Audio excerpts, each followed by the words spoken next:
Bismillahirrahmanirrahim. Assalamu alaikum students. Hope everything is fine at your end. This is the fifth set for our English compulsory multiple choice question. And for your second annual examination, this is the last set that I'm going to share with you.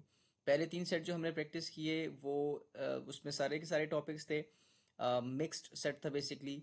Fourth one was bit challenging और मेरी कोशिश थी कि phrases और clauses जिसमें आपको सबसे ज़्यादा इश्यूज होते हैं उस पर एक डेडिकेटेडली एक सेट होना चाहिए जिसमें सिर्फ और सिर्फ फ्रेजेस की और क्लॉजेस की बात हो. तो यहाँ पे 20 एमसीक्यूज हैं. इसको बहुत अच्छे से करना है क्योंकि दिस इज द टॉपिक जो आपको थोड़ा सा टफ टाइम पेपर में दे सकते हैं. But I am very optimistic person. मुझे लगता है कि आपकी बहुत अच्छे से तैयारी है. आपको ज़्यादा टफ टाइम ये नहीं देने वाला. So let's move towards our first MCQ, that is whatever you decide will be acceptable to us. Now what we are supposed to do, we are supposed to identify the bold portion कि ये इन चारों options में से क्या है. अच्छा जी students, इसको थोड़ा समझने की कोशिश कीजिएगा. अगर इस बोल्ड पोर्शन को मैं डैश कंसीडर करूं तो मैं क्या कहूंगा? Dash will be acceptable to us. ये जो बोल्ड पोर्शन या अंडरलाइंड पोर्शन है इसमें जो भी लिखा हुआ है that will be acceptable to us. मैंने इसको एक प्रोनाउन दैट से रिप्लेस किया and that is perfectly fine. ठीक है, ग्रामेटिकली करेक्ट. तो यहाँ पे जो भी चीज़ वट को आंसर करती है, मैं आपसे पहले बारहा ये चीज़ जिक्र कर चुका हूँ, जो चीज़ वट को आंसर करेगी वो हमारे पास नाउन की तरह फंक्शन करेगी. ठीक है, हर वो चीज़ जो वर्ड को आंसर करेगी वो नाउन की तरह फंक्शन करेगी. अब मुझे ये देखना है कि ये नाउन क्लॉज है, एडजेक्टिव क्लॉज है, एडवर्ब क्लॉज है या रिलेटिव क्लॉज है. तो अभी मैंने आपसे ये कह दिया और यहाँ पे तो आपकी आसानी के लिए लिखा भी हुआ है कि ब्रैकेट में सब्जेक्ट. तो आपको पता है कि इस सेंटेंस का सब्जेक्ट जो है वो यही पोर्शन है जो अंडरलाइन पोर्शन है. So this is the right answer. This is noun clause. अगर ऐसा ना लिखा होता, फॉर एग्जाम्पल ये जो आपके सामने आपके आसानी के लिए सब्जेक्ट लिखा हुआ है ना, अगर ये सब्जेक्ट ना भी लिखा होता फिर भी हमें पता चल जाना था. ये ना भी लिखा होता. Dash will be acceptable to us. जो भी ब्लैंक में लिखा हुआ है will be acceptable to us. तो जो भी ब्लैंक में लिखा है वो कोई बात है, कोई चीज है जिसको हम नाउन या फिर नाउन से रिप्लेस कर सकते हैं. ठीक है, so this is the noun clause. Second MCQ is the man standing near the gate is our new principal. Now, is this a gerund phrase, participle phrase, a positive phrase, or adjective clause? Now, इस तरह के cases में when you have multiple options, like you have phrase option and clause option as well. तो जब आपके पास clause भी है options में और phrase भी है तो सबसे पहला जो आपको काम करना है, आपको ये देखना है कि ये जो underlined portion है, ये जो bold portion है, ये phrase है या clause है. देखें ज़रा मैं इसको हाईलाइट कर लूँ ji. Standing near the gate, this is verb portion. Standing near the gate का मतलब है गेट के पास खड़ा होना. ठीक है, गेट के पास खड़ा होना. अब गेट के पास खड़ा होना एक वर्ब है but we don't have any subject in this sentence. आप गेट को सब्जेक्ट नहीं बोल सकते. ठीक है, क्योंकि पूरी बात है standing near the gate is an action. Gate के पास खड़ा होना is an action. So we have basically the verb in this portion but we don't have any subject. तो this means कि ये हमारे पास phrase है, हमारे पास clause नहीं है, क्योंकि clause में हमें subject भी चाहिए होता है और verb भी चाहिए होता है. ठीक है, दोनों चीज़ें हमें चाहिए होती हैं. तो अब ये तो कंफर्म हो गया कि हमारे पास सब्जेक्ट नहीं है, ये सॉरी हमारे पास क्लॉज नहीं है. अब मुझे देखने के फ्रेज की कौन सी टाइप है.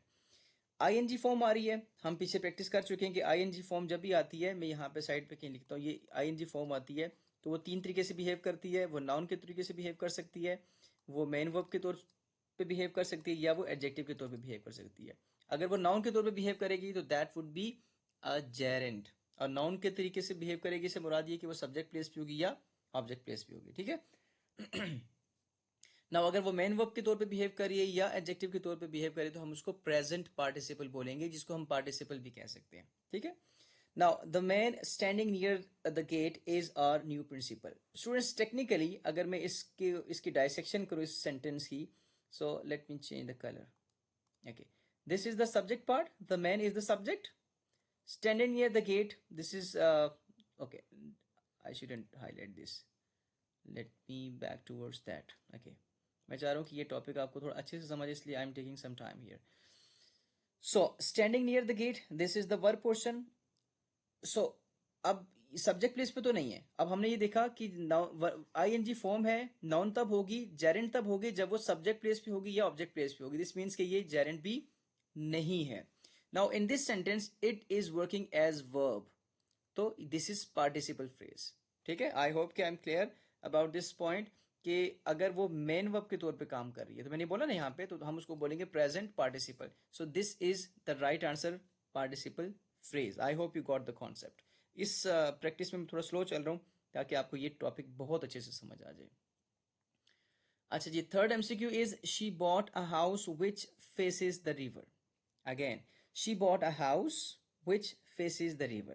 Now look at the options. We have noun clause, adjective clause, adverb clause, non-defining clause. अब हमने कोई defining, non-defining मैंने आपसे डिस्कस नहीं किया, but leave this option for now. अच्छा जी, अब हम देखते हैं कि सब क्लॉजेज हैं. ठीक है, we do not want to look this underline portion कि ये क्लॉज है, ये फ्रेज है, क्योंकि हमारे पास सारे ऑप्शन क्लॉज के हैं. अच्छा जी, नॉन क्लॉज है. क्या ये व्हाट को आंसर कर रहे हैं? She bought a house, no, what को तो आंसर नहीं कर रहा, हु को तो आंसर नहीं कर रहा. दिस मीन्स के इसमें कोई शख्स या कोई चीज़ के बारे में जिक्र नहीं हो रहा, हम उसको उससे रिप्लेस नहीं कर सकते. नाउ एडजेक्टिव के तौर पे क्या ये बिहेव कर रहे हैं? यस, एडजेक्टिव वो होता है जो किसी नाउन को या प्रोनाउन को मॉडिफाई करता है. तो यहाँ पे इस सेंटेंस में हमारे पास एक ये प्रोनाउन है और एक हमारे पास ये नाउन है other than this underline portion. Now या तो ये विच जो है इसको मॉडिफाई करेगा या इसको मॉडिफाई करेगा, उसी केस में हम इसको एडजेक्टिव क्लॉज कह सकते हैं. Now in this case she bought a house which faces the river. तो ये किसको जो है वो मॉडिफाई करें? हाउस को मॉडिफाई करें, जो कि एक ऑब्जेक्ट है, जो कि एक नाउन है. ठीक है, इस केस में तो हमारे इसका मतलब ये कि हमारा जो राइट आंसर है दैट इज एडजेक्टिव क्लॉज. क्यों एडजेक्टिव क्लॉज है? क्योंकि हाउस जो कि नाउन है उसको मॉडिफाई कर रहे हैं. ठीक है, I hope I'm clear about this point as well. Now, fourth MCQ says, I left early so that I could catch the last bus. अगर मैं इसके ऑप्शन ना भी देखूं तो मुझे पता चल जाना चाहिए, लेकिन चलो आपको समझाने के लिए मैं हर एस्पेक्ट से समझाऊंगा. I left early, मैं जल्दी निकल गया. So that, like, because purpose क्या था? आई could catch the bus, last बस, कि मैं आखिरी बस तक पहुंच सकूं. सो दिस, जैसे मैंने मुंह से बोल ही दिया अभी, गलती से मुझसे निकल गया, बताना नहीं चाह रहा था. पर्पस, तो जब टाइम, प्लेस, पर्पस, फ्रीक्वेंसी. अच्छा, दूसरे अल्फाज से मैं कहूँ तो अगर वो जो वेन को आंसर करे, वो वाई को आंसर करे, वो आंसर करे लाइक वेयर को आंसर करे, सो उन सारी के सारी कैटेगरीज में हमारे पास वो क्या होता है? एडवर्ब होता है. लेकिन एडवर्ब के तो हमारे पास यहाँ पे दो ऑप्शन है, एडवर्बियल क्लॉज ऑफ रीजन है या एडवर्बियल क्लॉज ऑफ पर्पस है. तो मैंने यहाँ पे लिख दिया ऑलरेडी, पहली पर्पस लिख दिया. ठीक है. अच्छा, I left early so that I could catch the last bus. Again there is a mistake, apologies from me as well, क्योंकि मेरी कोशिश थी कि मैक्सिमम आपके लिए बनाऊं. एडवर्बियल क्लॉज ऑफ रीजन और पर्पस. पर्पस का मतलब होता है मकसद, और रीजन होता है क्या वजह थी उसकी. ठीक है. सो आई लेफ्ट अर्ली, मैं जल्दी घर से निकल गया. किस लिए निकला? What was the purpose? अच्छा, इस केस में अगर इस तरह की कोई ऑप्शन आपके पास आ जाते हैं जिसमें आप कहेंगे जी रीजन और पर्पस जो है मोर और लेस तो सेम है, लेकिन अब पेपर में आ गया है, so in this case you should go with this. I hope you will justify this as well. ठीक है.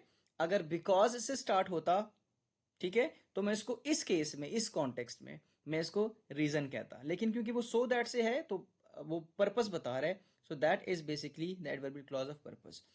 I must want to I would like to clear this point. मैं जो पहले बता चुका हूँ कि at times we have more than one options that are correct, but the close one will be considered. So ये भी हम साथ साथ ट्रिक्स जो है वो सीख रहे हैं. So इस केस में हम इसको adverbial clause of purpose बोलेंगे.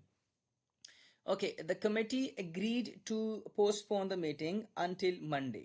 The committee agreed to ठीक है, the committee agreed to postpone. अच्छा, अब आपने जब देखे कि ये जो अंडरलाइन पोर्शन है, ये जो बोल्ड पोर्शन है, ये टू पोस्टपोन से स्टार्ट हो रहे हैं, और to plus first form of verb या टू प्लस बेस फॉर्म को हम कहते हैं इन्फिनेटिव. ठीक है, अब बात ही खत्म होगी. इन्फिनेटिव फ्रेज है. ठीक है, Geraint phrase, adverbial clause, prepositional phrase तो आपने देख लिया कि हमारे पास इन्फिनेटिव फ्रेज है. इन्फिनेटिव फ्रेज वो फ्रेज है जो इन्फिनेटिव से स्टार्ट होती है. जेरेंट फ्रेज वो फ्रेज है जो जेरेंट से स्टार्ट होती है. उसके अलावा पार्टिसिपल फ्रेज वो फ्रेज है जो पार्टिसिपल से स्टार्ट होती है. ठीक है, तो ये तो बिल्कुल स्ट्रेट फॉरवर्ड चीज़ है. Now, having been warned earlier he avoided that path. So we have example: perfect participle phrase, gerund phrase, adverb clause infinitive phrase. Now this is not infinitive. क्यों इन्फिनेटिव नहीं है? क्योंकि इसमें to plus first form of verb नहीं है, क्योंकि उससे start नहीं हो रही, क्योंकि ये तो आईएनजी वाली फॉर्म से स्टार्ट हो रही है. अच्छा, ये having been won earlier he avoided that path. ठीक है, इसको हम फिलहाल छोड़ते हैं थोड़ी देर के लिए, इसको हम कंसीडर करते हैं. क्या ये जेरेंट फ्रेज है? क्यों? जेरेंट में तो हमारे पास आईएनजी आता है. यस, हमारे पास यहाँ पे आईएनजी आ रहा है. ठीक है. और इसका मतलब ये कि वो हमारे पास सेंटेंस में नाउन के तौर पे काम करता है, व्हाट को आंसर करता है, और सब्जेक्ट प्लेस पे और ऑब्जेक्ट प्लेस पे होता है. अब मुझे सारी चीजें कंफर्म करनी है यहाँ पे. Having been warned earlier he avoided that path. नहीं, ये वर्ड को तो कहीं भी आंसर नहीं कर रहा. सो this is not a Geraint phrase. बच्चे ने आईएनजी देखा तो वो फौरन से गलती कर लेगा कि ये जेरेंट फ्रेज है. हर बार ऐसा नहीं होता. वो प्रेजेंट पार्टिसिपल भी हो सकता है, वो कुछ भी हो सकता है. Now perfect participle phrase. Now अब आप कहेंगे सर ये पार्टिसिपल फ्रेज तो हमने पढ़ा था कि अगर हम प्रेजेंट पार्टिसिपल की बात करें तो उसमें आईएनजी आते ही तो बात समझ में आ गई थी. लेकिन ये परफेक्ट पार्टिसिपल फ्रेज क्या है? पार्टिसिपल फ्रेज की मुख्तलिफ सूरतें हैं बच्चों. ठीक है, किस तरीके से वो यूज किया जा सकता है. कॉन्टिन्यूस फॉर्म भी उसकी होती है, उसकी परफेक्ट भी. अब यहाँ पे देखेंगे, यहाँ से मुझे पता चल रहा है कि this is basically the perfect. यहाँ से मुझे पता चल गया हैविंग से कि दिस इज पार्टिसिपल, और यहाँ से मुझे पता चल गया बीन से कि this is the perfect form. So this is perfect participle phrase.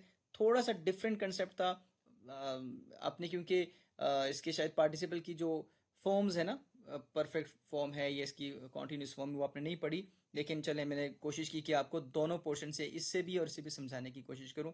I hope कि क्लियर होगा. Now the next MCQ is basically the problem is how we can reduce pollution. The problem is what? How we can reduce pollution. So देखते हैं what को answer कर रहे हैं. अच्छा जी, how we can reduce pollution. Noun clause, that is a complement. Yes. Adverb clause, adjective clause, infinitive phrase.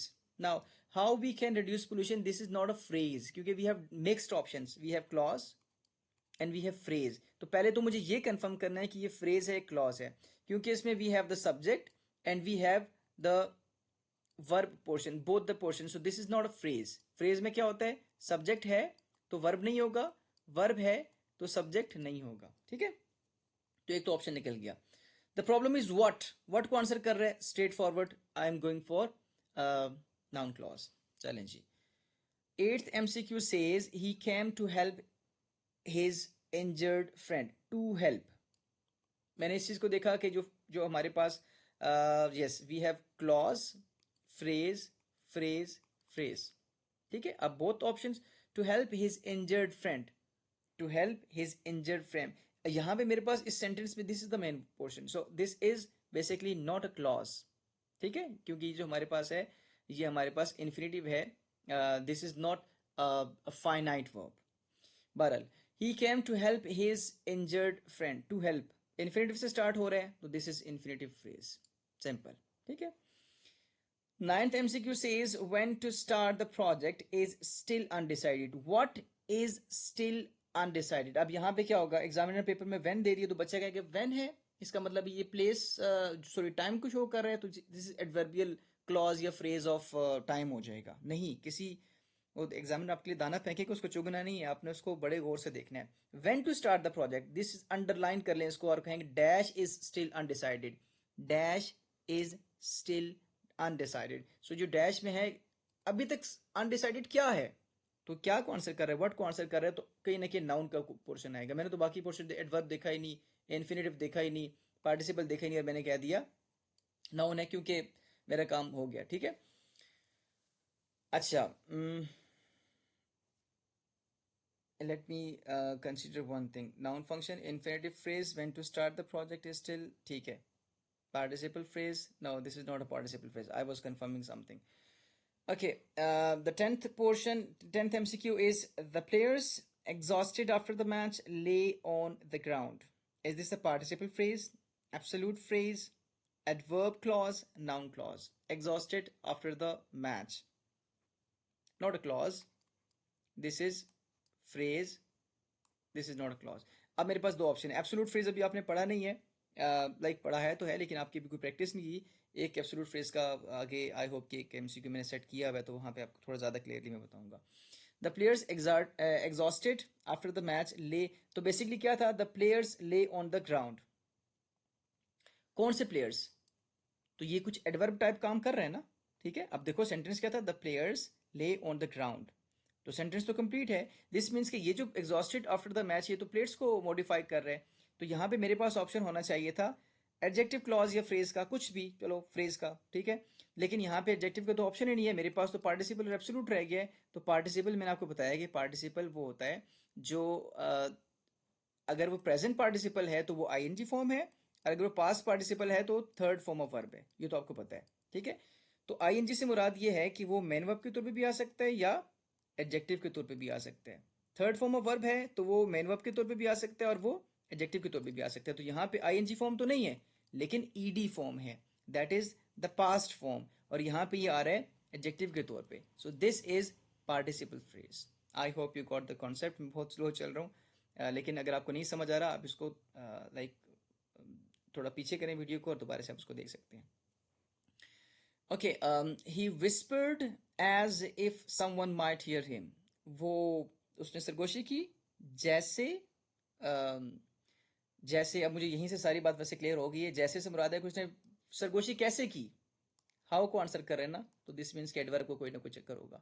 Adverbial clause of comparison, no this is not a comparison. Adjective clause, noun clause ना तो adjective है ना तो noun है, मुझे adverb को consider करना है, ठीक है। Adverbial clause of comparison, he whispered as if someone might hear him, उसने सरगोशी ऐसे की जैसे कि कोई उसको सुन रहा है, so this is comparison. Adverbial clause of condition तो नहीं हो सकता ना, ठीक है, ये कंडीशन नहीं है, इसमें कोई कंडीशन, कंडीशन तब होता जब इसमें कोई इफ टाइप पाया जाता, ठीक है। व्हेन भी हो सकता है लेकिन इफ, ठीक है। तो इस सूरत में this is the adverbial clause of comparison. हर एक ऑप्शन को बड़े वाइजली, बड़े सिगेशियसली सोचना है, समझना है, फिर अपना आंसर बिल्डअप करना है। Now the 12th one is that he lied to his parents shocked everyone. अच्छा जी, that he this person shocked everyone, this shocked everyone, again मैं इसको एक प्रोनाउन से रिप्लेस कर रहा हूँ। दिस मीन्स की जो नीचे लिखा हुआ है ये नाउन के तौर पे बिहेव कर रहे हैं, ठीक है। Noun clause yes, adjective clause no, adverb clause no, conditional clause no, ठीक है। व्हाट शॉक्ड एवरीवन, व्हाट को अगर भी क्वेश्चन, किस चीज ने, हाँ किस चीज ने हर किसी को शॉक में डाल दी, जो चीज है ना, तो चीज भी तो नाउन होती है, so this is noun clause, ठीक है। आई होप कि ये जो व्हाट वाला और ये जो चीज और शख्स वाली मैं बात कर रहा हूँ ना, अगर वो हु को भी आंसर करे तो हु का आंसर कोई इंसान होगा या जानवर होगा फॉर एग्जाम्पल, तो जानवर और इंसान दोनों नाउन होते हैं। सो इस केस में भी डैश शॉक्ड एवरीवन, किस चीज ने शॉक में डाल दिया सबको, वो चीज है ना, तो चीज तो नाउन होती है, तो दिस इज नाउन क्लॉज, ठीक है। Okay, 13th MCQ says the teacher praised the student whose project was the best. I think this is a piece of cake for you. किस बच्चे को मैम ने तारीफ की, किस बच्चे की तारीफ की, जो, अब ये जो पोर्शन है ये पोर्शन स्टूडेंट को मॉडिफाई करे, यानी कि एडजेक्टिव का कोई ना कोई काम चल रहा है।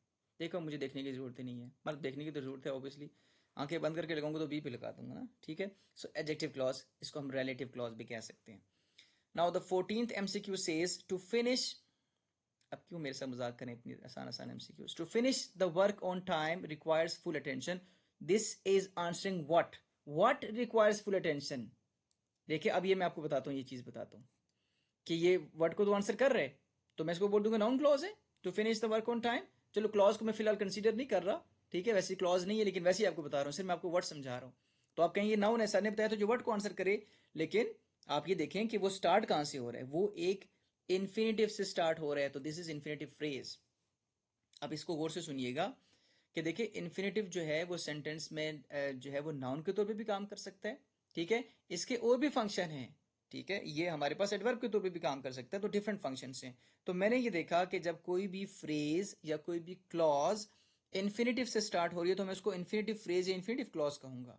कोई भी फ्रेज या कोई भी क्लॉज जेरेंट से स्टार्ट हो रहा है तो मैं उसे जेरेंट फ्रेज या जेरेंट क्लॉज कहूंगा। यू गॉट द कॉन्सेप्ट, ठीक है। तो अब क्योंकि फंक्शन इसका नाउन का था और इन्फिनेटिव भी तो नाउन के तौर पे बिहेव कर सकता है क्योंकि ये इन्फिनेटिव से स्टार्ट हो रहा है, so this is infinitive phrase. Okay, 15th MCQ says, considering the weather, we decided to cancel the trip. Considering the weather, we decided to cancel the trip. Now, we decided to cancel the trip. अब यहाँ पे आप मुझे बताएंगे Is this a participle phrase? Is this a gerund phrase? Phrase, clause, phrase, clause. Again, considering the weather. Weather को consider करना. What is this? This is the verb portion. There is no subject. So this is not a clause. तो मैं इसको ठीक इसको मैंने side पे कर दिया. ठीक है. अब मुझे देखना है कि considering the weather ये absolute phrase है. Is this a gerund phrase or is this a participle phrase? We decided to cancel the trip considering the weather. अच्छा, this is absolute phrase. अच्छा, absolute phrase क्या होता है मैं आपको समझा देता हूँ. एब्सोल्यूट फ्रेज वो फ्रेज है जो एंटायर सेंटेंस पे कमेंट करता है.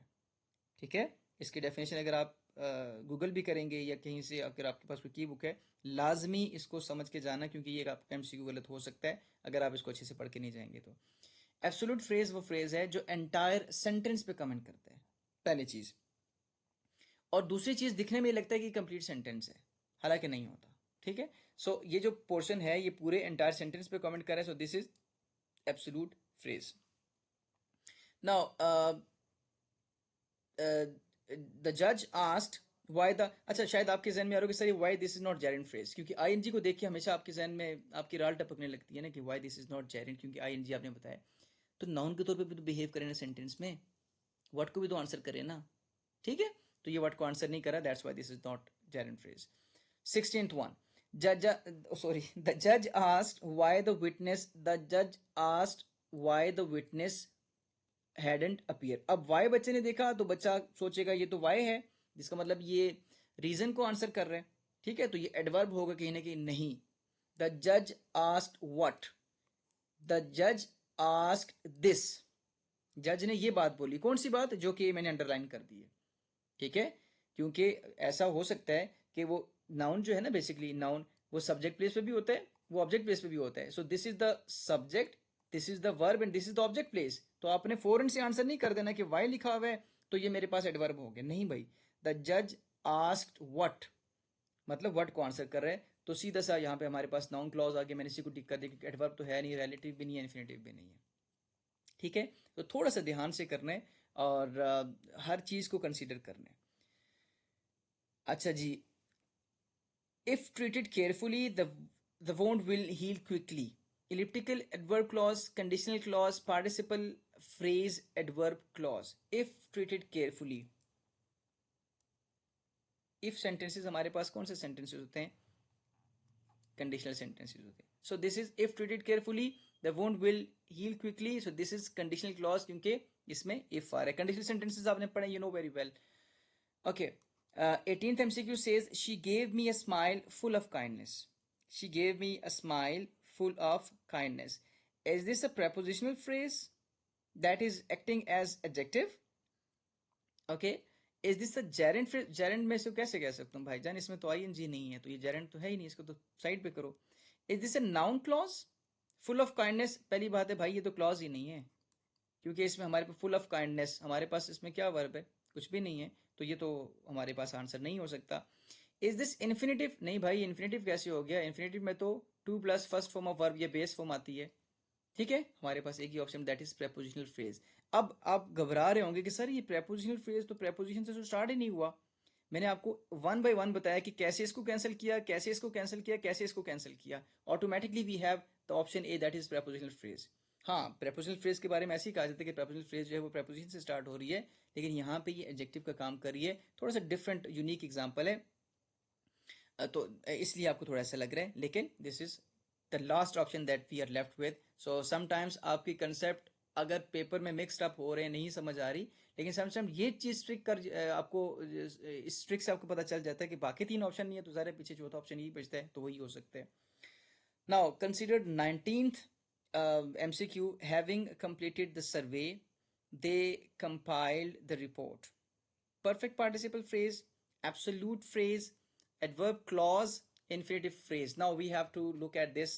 Having completed the survey, this is not a clause. ठीक है. Having completed the survey, जो सर्वे कंप्लीट कर लिया या उसके बारे में कुछ बात चल रही है. So this is a kind of action but there is no subject in this, so this is not a clause. तो एक तो भाई सब साइड पे हो गए.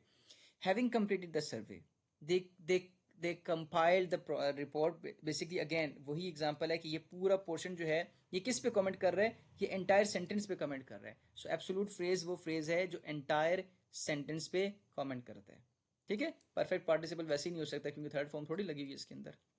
ठीक है, और इन्फिनेटिव तो भाई साहब वैसे ही नहीं हो सकते क्योंकि to plus first form of verb से नहीं है।